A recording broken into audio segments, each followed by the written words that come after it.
اعوذ باللہ من الشیطان الرجیم بسم اللہ الرحمن الرحیم وَكَذَلِكَ أَوْحَيْنَا إِلَيْكَ رُوحًا مِّنْ أَمْرِنَا مَا كُنْتَ تَدْرِي مَا الْكِتَابُ وَلَا الْإِيمَانُ وَلَكِنْ جَعَلْنَاهُ نُورًا نَهْدِي بِهِ مَن نَّشَاءُ مِنْ عِبَادِنَا وَإِنَّكَ لَتَهْدِي إِلَى صِرَاطٍ مُّسْتَقِيمٍ صدق اللہ العظیم۔ محترم اساتذہ اکرام اور عزیز طلبہ، ابھی آپ کے سامنے قرآن مجید کے سورہ شورى کی ایک آیت نمبر 52 تلاوت کی گئی۔ پاروں کی ترتیب اور تقسیم کے لحاظ سے یہ آیت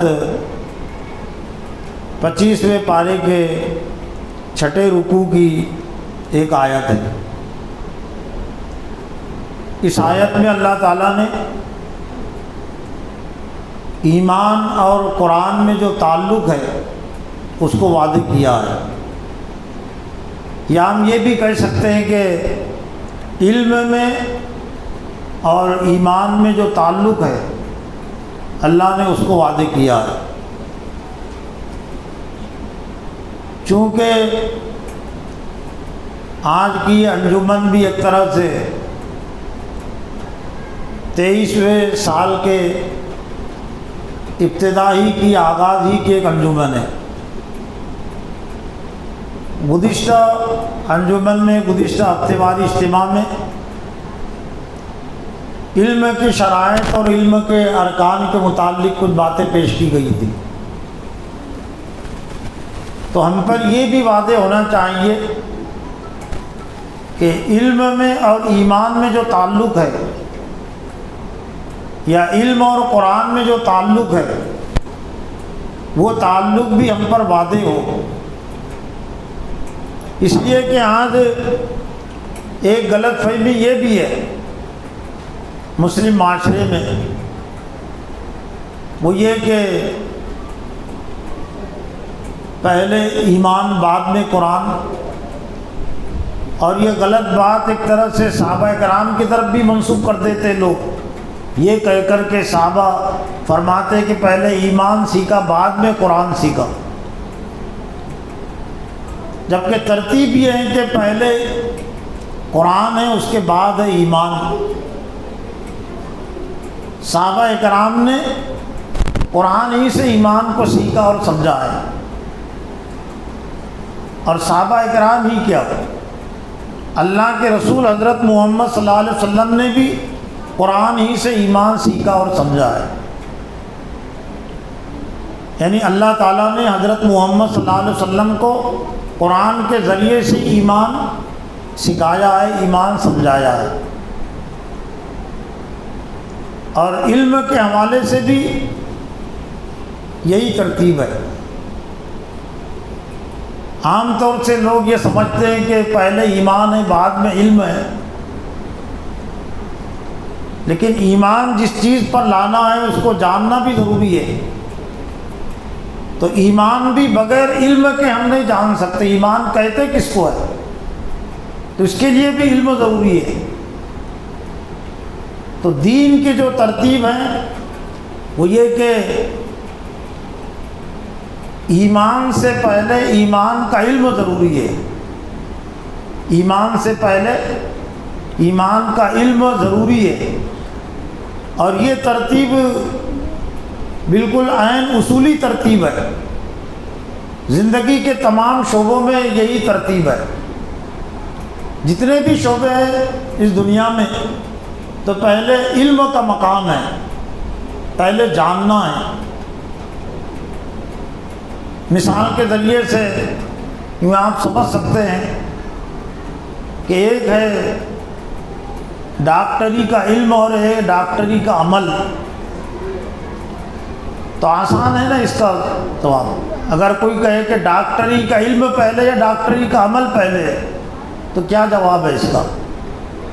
ڈاکٹری کا علم پہلے ہے اور ڈاکٹری کا عمل بعد میں۔ ڈرائیورنگ کے تعلق سے بھی آپ سمجھ سکتے ہیں کہ اگر کوئی موٹر سائیکل کا ڈرائیور بننا چاہ رہا ہے، کار کا ڈرائیور بننا چاہ رہا ہے، تو ڈرائیورنگ کے عمل میں پہلے عمل ہے یا پہلے علم ہے؟ پہلے علم ہے نا، کہ جس نے ڈرائیورنگ نہیں سیکھی، موٹر سائیکل چلانا نہیں سیکھی، وہ موٹر سائیکل نہیں چلا سکتا۔ جس نے کار چلانا نہیں سیکھا وہ کار نہیں چلا سکتا۔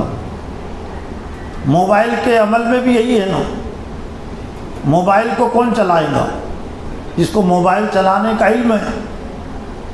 تو ایسے ہی ایمان کا بھی معاملہ ہے کہ ایمان کو جاننے کے لیے بھی ایمان کا علم ضروری ہے۔ یعنی ہم یوں بھی کہہ سکتے ہیں کہ اسلام کا جو آغاز ہے، دین کا جو آغاز ہے، وہ علم سے ہوتا ہے۔ ایمان بھی اس کے تابع ہیں اور تمام اعمال اس کے تابع ہیں۔ بغیر علم کے کوئی ایمان کو جان نہیں سکتا،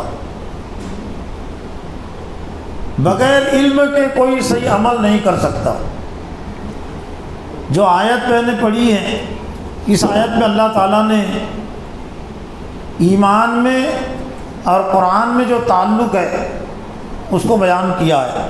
وَكَذَلِكَ أَوْحَيْنَا إِلَيْكَ رُوحًا مِّنْ أَمْرِنَا، اور اسی طرف نے آپ کی طرف اے محمد صلی اللہ علیہ وسلم اس روح کی وحی کی ہے۔ روحًا مِّنْ أَمْرِنَا، روح سے مراد حضرت جبرائیل علیہ السلام بھی ہے، ان کا یہ صفاتی نام ہے، جیسا سورہ قدر میں بھی ہے تنزل الملائکۃ والروح، فرشتے اور روح۔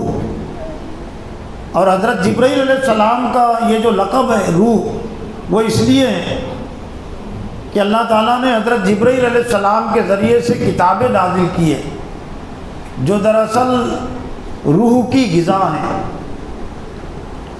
انسان کے اندر جو روح پیدا ہوتی ہے، جان پیدا ہوتی ہے، وہ اللہ کے کلام کے ذریعے سے پیدا ہوتی ہے۔ ایمان کی جو اصل روح ہے وہ اللہ کے کلام سے پیدا ہوتی ہے، وہ وحی سے پیدا ہوتی ہے۔ جسمانی لحاظ سے ایک انسان زندہ رہ سکتا ہے بغیر قرآن کے بھی، بغیر ایمان کے بھی، لیکن ایمانی لحاظ سے، روحانی لحاظ سے وہ اللہ کی وحی کے ذریعے سے زندہ ہوتا ہے۔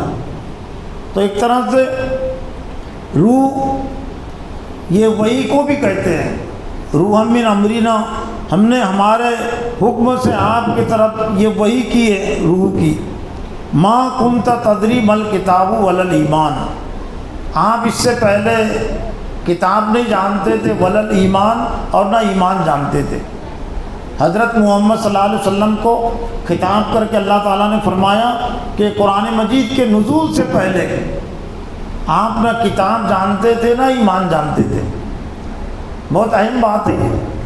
حضرت محمد صلی اللہ علیہ وسلم معلم انسانیت ہے، اور اگر آپ قرآن سے پہلے اگر ایمان جانتے ہوتے تو پھر ایمان کی دعوت آپ لوگوں کو آپ نے دی ہوتی، لیکن 40 سال تک آپ نے کسی کو کوئی دعوت نہیں دی نا۔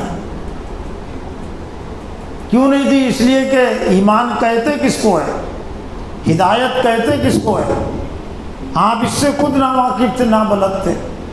اور یہی کیفیت اللہ تعالیٰ نے حضرت صلی اللہ علیہ وسلم کی سورہ ضحیٰ میں بھی بیان کی ہے۔ وَوَجَدَكَ ضَالًّا فَهَدَىٰ، تحقیق کہ ہم نے آپ کو